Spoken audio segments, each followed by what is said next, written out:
ಗಲಾಟೆ ಮಾಡಬಾರ್ದು ಯಾರು ಸರ್. ಶಾಂತಿಯುತ ಹೋರಾಟ ನಮ್ದು. ಏನು ಹೋರಾಟ ಮಾಡಿದ್ರೆ ಆ ಸುವರ್ಣ ಟಿವಿ ಅವ ಇಲ್ಲಿಂದ ಲೈವ್ ಬಿಟ್ಟಿದ್ದಾನೆ, ಹೊಡೆದಿದ್ದಾರೆ. ಅವೊಂದು ಫಿಸಿಕಲ್ ಟೆಸ್ಟ್ ಮಾಡಬೇಕು, ಪಾಪಿದ್ದು ಟೆಸ್ಟ್ ಮಾಡಬೇಕಿತ್ತು. ಆ ಬೇವರ್ಸಿಗಳು ಸುವರ್ಣ ನ್ಯೂಸ್ ಮಾಡುವುದೇ ಬೇವರ್ಸಿ ಕೆಲಸ. ಅವನು ಹೊರಗೆ ಬಿಡಿ.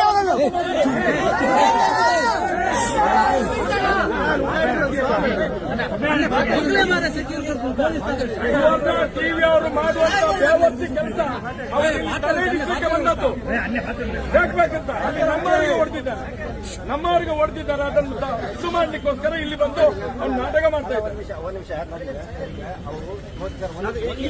ಅಲ್ಲಿ ಬಂದು ನೀವು ಮಾತಾಡಿ, ಎಲ್ಲರೂ ಹೋಗ್ಲಿ.